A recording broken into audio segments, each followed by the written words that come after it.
मुंबईच्या टोल नाक्यांवर खासगी कार आणि हलक्या वाहनांना पथकरातून सूट दिल्याचा फटका शिवडी ते न्हावाशेवा अटल सेतूला बसलाय। मागील 2 महिन्यात अटल सेतूवरील वाहनांची संख्या घटली आहे। परिणामी सप्टेंबरमधील प्रतिदिन सरासरी 22,807 वाहनांच्या तुलनेत नोव्हेंबरमध्ये 260 वाहनांनीच प्रवास केलाय।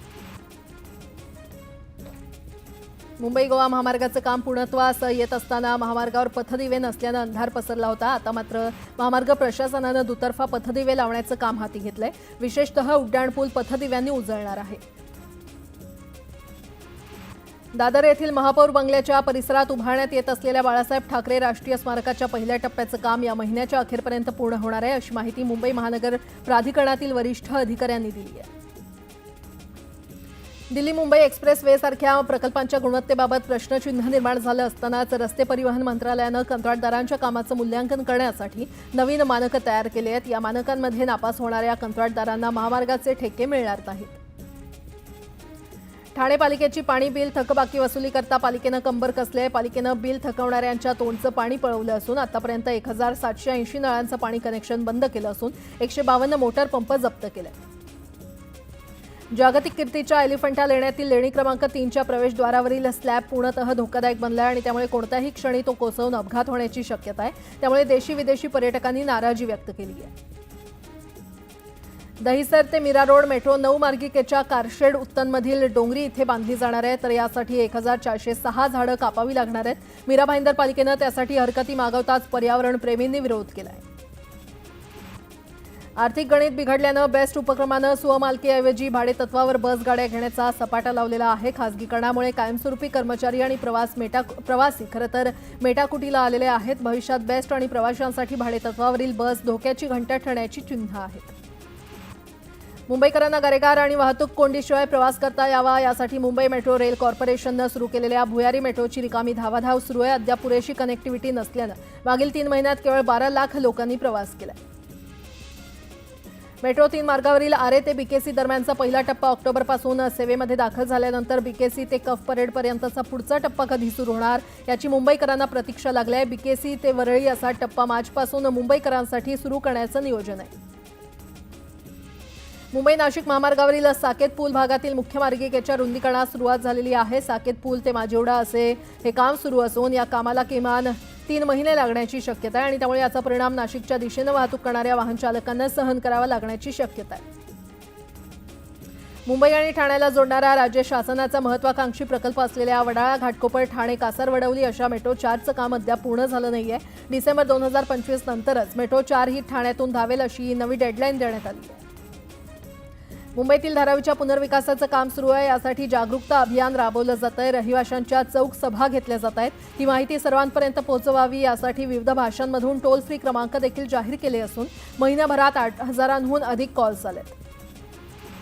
मुंबई ठाण्यातून high speed water बोटद्वारे Navi Mumbai विमानतळ आता केवळ 17 मिनिटात गाठता येणार आहे। यासाठी यंत्रणांकडून जोरदार तयारी सुरू आहे। महाराष्ट्र राज्य परिवहन महामंडळाकडून चार्जिंग स्टेशन उभारण्याचं काम सुरू आहे। पुण्यामध्ये राज्यातून येणाऱ्या बसची संख्या लक्षात घेऊन स्वारगेट आगारामध्ये 15 तर दापोडी वर्कशॉपमध्ये 20 चार्जिंग पॉइंट बसवण्यात येणार आहे। मुंबई महानगरपालिका प्रशासनानं अस्वच्छता करणाऱ्यांविरोधात कारवाई करण्यासाठी क्लीनअप मार्शलची नेमणूक केली आहे। क्लीनअप मार्शलच्या सहाय्यानं तब्बल 3,41 लाखांचा दंड वसूल करण्यात पालिकेला यश आलंय। देशाचा केंद्रबिंदू नागपुरात आहे आणि त्याचप्रमाणे अनेक ऐतिहासिक वास्तुस्थळं आहेत। आता फिल्म सिटी हा साकार होणार आहे आणि यासाठी रामटेक तालुक्यातील नवरगावची निवड करण्यात आलेली आहे। लवकरच याचं काम सुरू होणार आहे। पुणे जिल्ह्यामध्ये जवळपास 50,556 महिला लाडकी बहीण योजनेच्या प्रतीक्षेत असून आतापर्यंत 51,254 महिलांचे अर्ज विविध कारणांसाठी फेटाळून लावलेत। पुण्यामध्ये निर्माण होणारी पूरस्थितीची कारणं शोधणारा अहवाल तयार केल्यानंतर त्याचा आता अल्पकालीन आणि दीर्घकालीन आराखडा तयार करण्याचे आदेश पालिका आयुक्तांनी दिले। राज्यात महायुतीचं सरकार स्थापन झाल्यानंतरही पालकमंत्रीपदाची घोषणा अद्याप न झाल्यानं जिल्ह्यातील पाणी नियोजन लांबणीवर पडण्याची शक्यता निर्माण झाली आहे। तर यंदा समाधानकारक पाऊस झाला असल्यानं पाणी उपलब्धतेची चिंता नसली तरी पाणी वाटप नियोजनाची कालवा समिती बैठक लांबणीवर पडल्याचा परिणाम वितरणावर होण्याची शक्यता आहे। पुण्यातील मध्यवर्ती भागातून जाणारा महत्त्वाचा आणि सतत वर्दळ अशी ओळख असलेला लक्ष्मी रस्ता आज बंद राहणार आहे। सकाळी 8 ते रात्री 8 कोणतीही वाहतूक इथे करता येणार नाहीये। रस्त्याचा वापर केवळ नागरिकांना चालण्यासाठी करता येणार असल्यानं वाहनांपासून मुक्त रस्त्यावर फिरण्याचा आनंद पुणेकरांना घेता येणार आहे। पुणे शहरात पादचारी दिन साजरा करण्याची तयारी आणि कार्यक्रमासाठी 47 लाख रुपयांचा खर्च केला जाणार आहे। त्यासाठीची निविदा मान्यतेसाठी स्थायी समिती पुढे ठेवण्यात आली आहे। राज्यातील शासकीय वैद्यकीय महाविद्यालयामध्ये गेल्या 2.5 वर्षांपासून हेल्थ मॅनेजमेंट इन्फॉर्मेशन सिस्टम कार्यान्वित झालेली नाहीये आणि त्यामुळे केस पेपर काढण्यासाठी लागत असलेल्या रांगांमुळे रुग्णाला उपचार मिळण्यात अडचणी येत आहेत। पुणे शहरातील महापालिकेच्या शाळांमध्ये सीसीटीव्ही कॅमेरे बसवण्यात येणार आहेत आणि त्यासाठी 3 कोटी रुपयांचा निधी वर्गीकरणाद्वारे उपलब्ध करून देण्यास स्थायी समितीच्या बैठकीत मान्यता देण्यात आली आहे। विधिमंडळाचं हिवाळी अधिवेशन अवघ्या 1 आठवड्यावर आलं असताना प्रशासनाकडून युद्धपातळीवर तयारी सुरू आहे। हिवाळी अधिवेशनासाठी 18 ते 20 हजार अधिकारी आणि कर्मचारी नागपुरात पोहोचणार आहेत। अतिरिक्त कामाच्या ताणाचा फटका बसत असल्यामुळे वैमानिकांना पुरेशी विश्रांती मिळेल या अनुषंगानं तयार करण्यात आलेले वैमानिकांचं नवं वेळापत्रक नवं वर्षापासून लागू होणार आहे। दिल्ली उच्च न्यायालयानं देखील तसे आदेश DGCAला दिलेत। महाराष्ट्रातील जिल्हा सहकारी बँका आणि राज्य सहकारी बँकेनं NPAच्या बाबतीत देशभरातील सर्व बँकांना मागे टाकत पहिला क्रमांक पटकावलाय। राज्यातील 31 जिल्हा बँकांचा NPA 11,024 कोटी 87 लाखांवर पोहोचलाय। नागपूर ते मुंबई समृद्धी महामार्गाला आज 2 वर्ष पूर्ण होत आहेत आणि या कालावधीत महामार्गावरून 1,52 लाख वाहनं धावली असून यातून MSRDCला 1,102 कोटी रुपये महसूल प्राप्त झालाय। समृद्धी महामार्गालगत 18 इंडस्ट्रियल टाउनशिप उभारण्याचा निर्णय शासनानं घेतलाय। नवीन सरकार आल्यामुळे पहिल्या टप्प्यात 4 इंडस्ट्रियल टाउनशिप छत्रपती संभाजीनगर आणि जालना जिल्ह्यामध्ये उभारल्या जाणार आहेत। तर या जागांची पाहणी नुकतीच MRDCच्या वरिष्ठ अधिकाऱ्यांच्या पथकानं केली आहे। मुख्यमंत्रीपदाची शपथ घेतल्यानंतर देवेंद्र फडणवीस ॲक्शन मोडवर आले। 1.5 लाख नोकऱ्यांसाठी देवेंद्र फडणवीसांनी आदेश दिलेत। तर गेल्या 8 महिन्यात मंजूर झालेल्या प्रकल्पांमधून प्रत्यक्ष आणि अप्रत्यक्ष 3.3 लाख कोटी रुपयांची गुंतवणूक झाली आहे। यामधून 1.2 लाख नोकऱ्या उपलब्ध होतील। मुंबई महानगर प्रदेशमध्ये परवडणाऱ्या दरातील घरांची अधिकाधिक निर्मिती व्हावी यासाठी विकास नियंत्रण नियमावलीमध्ये म्हाडातर्फे बदल शासन स्तरावर प्रस्तावित करण्यात आलेले आहेत। या प्रस्तावित बदलांमुळे परवडणाऱ्या दरातील घरांच्या किमती 30% कमी होणार आहेत। कोकण मंडळाच्या प्रथम येणाऱ्यास प्रथम प्राधान्य या तत्वावरील 11,176 घरांच्या विक्रीसाठी कोकण मंडळानं 2 डिसेंबरपासून विशेष मोहीम सुरू केली आहे। या मोहिमेला आठवड्याभरात चांगला प्रतिसाद मिळालाय। 250 जणांनी अनामत रकमेसह अर्ज सादर केलेत। परंपरागत इंधनाबरोबरच नव्या इंधनावर भारतात वाहनांची निर्मिती वाढते। भारतातील वाहन उद्योगाचा वेग एवढा आहे की पुढील 5 वर्षात भारतीय वाहन उद्योग जगातील क्रमांक 1चा वाहन उद्योग होईल असं केंद्रीय रस्ते वाहतूक मंत्री नितीन गडकरी यांनी म्हटलंय। मेहुल चोक्सी याच्याशी संबंधित असलेल्या 2,565 कोटी रुपयांच्या मालमत्तांचा लिलाव करण्यासाठी विशेष PMLA कोर्टानं परवानगी दिली आहे। त्यानुसार 125 कोटींची मालमत्ता फसवणूक झालेल्या बँकांना देण्यास सुरुवात करण्यात आली आहे। भारतीय पासपोर्टची पावर आणखी वाढली असून जगभरातील 124 देशांमध्ये आता प्रवास करता येणार आहे। म्हणजेच या देशांमध्ये जाण्यासाठी तुम्हाला व्हिसा मिळवण्यासाठी फार प्रयत्न करावे लागणार नाहीत। कल्याण येथील ऐतिहासिक किल्ले दुर्गाडीवर मजलिसे मुसावरीन औकाफ या मशीद संघटनेनं केलेला दावा तब्बल 48 वर्षांनंतर न्यायालयानं फेटाळून लावला। दुर्गाडी किल्ल्याची जागा ही राज्य शासनाच्या मालकीचीच असल्याचं न्यायालयानं सांगितलं। देशाच्या अनेक राज्यातील लाखो गुंतवणूकदारांना गंड घालणाऱ्या APZ ॲप कंपनीवर 11 ठिकाणी ईडीनं छापेमारी केली आहे। या छाप्यांदरम्यान अधिकाऱ्यांची 12 कोटी 50 लाख रुपयांची मालमत्ता ईडीनं जप्त केली असून कंपनीची 615 कोटींची मालमत्ता जप्त केली आहे। अयोध्येतील राम मंदिरातील राममूर्ती प्राणप्रतिष्ठेच्या पूर्वसंध्येला मीरा रोड येथे झालेल्या जातीय दंगलीमध्ये सहभागी असलेल्या 14 जणांची उच्च न्यायालयानं जामिनावर सुटका केली। अयोध्येला निघालेल्या लोकांच्या समूहावर हल्ला करण्याचा आरोपींचा कट होता असा निष्कर्ष काढू शकत नाही असं न्यायमूर्ती जमादार यांच्या एकपीठानं म्हटलंय। गेल्या 5 वर्षात राष्ट्रीय सुरक्षा गार्डसह निमलष्करी दलातील 55,575 जवानांनी स्वेच्छानिवृत्ती घेतली आहे। तर 730 जवानांनी आत्महत्या केली आहे।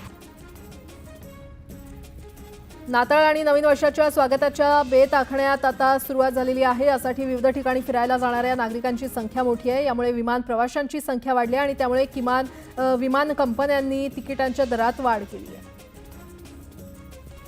सोन्या चांदीच्या दरात वाढ झाली आहे। सोन्याचा प्रतितोळा भाव 421 रुपयांनी वाढून 77,113 रुपये इतका झालेला आहे। तर चांदीचा दर हा 1,177 रुपयांनी वाढून 92,975 रुपये प्रति किलो झाला आहे। अंड्यांच्या दरात डिसेंबर महिन्यात तब्बल 25% वाढ झालेली आहे। एक महिन्यापूर्वी अंड्याचा दर 6.5 रुपये होता, तो आता 8 रुपये प्रति नग या पातळीवर गेलाय। गेल्या 2 दिवसांपासून महाराष्ट्रात तापमानाचा पारा घसरण्यास सुरुवात झाली आहे। उत्तर महाराष्ट्रात पारा 10 अंशांच्या खाली घसरलाय। पुढील 5 दिवसांमध्ये तापमानात आणखी घट होणार असल्याची माहिती हवामान खात्याने दिली आहे।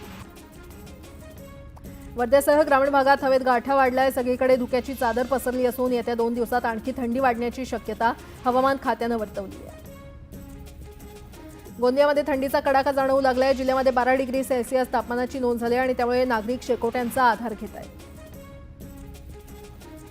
जगात गेल्या 4 दिवसात किमान तापमान 6 अंशांनी घसरलं असून पुढील 4 दिवसात आणखी गारठा वाढण्याची शक्यता आहे। गेल्या 2 दिवसांपासून वातावरणात पुन्हा बदल झालाय। नाशिक शहरासह जिल्ह्याचा पारा घसरल्यानं नाशिकच्या चांदीच्या गणपतीला उबदार कपडे परिधान करण्यात आले आहेत। स्वेटर आणि शाल पांघरून बाप्पाचं थंडीपासून संरक्षण केलं जात आहे। बाप्पालाही थंडी वाजत असेल या भावनेतून गणपतीला शाल पांघरण्यात आली आहे।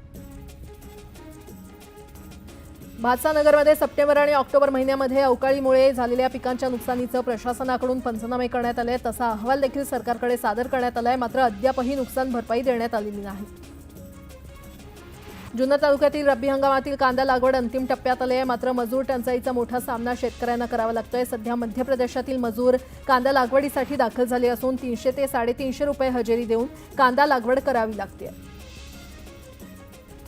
राज्यभरात नोव्हेंबरच्या पंधरवड्यात रेंगाळलेल्या गाळप हंगामानं डिसेंबरमध्ये वेग घेतलाय। गाळपाबाबत पुणे विभाग आघाडीवर आहे, मात्र साखर उतारा तुलनेनं चांगला असल्यानं साखर निर्मितीमध्ये कोल्हापूर विभाग आघाडीवर आहे।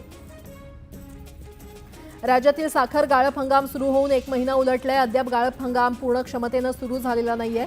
साखर आयुक्तालयाकडून आतापर्यंत बहुतांश साखर कारखान्यांना गाळपाचे परवाने गेलेले आहेत, पण अजूनही राज्यातील जवळपास 25% साखर कारखाने सुरू झालेले नाहीत। जळगावच्या चाळीसगाव बाजार समितीमध्ये मंगळवारी कांद्याची आवक वाढली आहे, त्यामुळे कांद्याच्या दरात वाढ होताना दिसून येते। मंगळवारी झालेल्या लिलाव प्रक्रियेमध्ये लाल कांद्याला 4500 रुपयांचा विक्रमी दर मिळालाय, तर सर्वाधिक दर मिळाल्यानं कांदा उत्पादक शेतकरी सुखावलाय।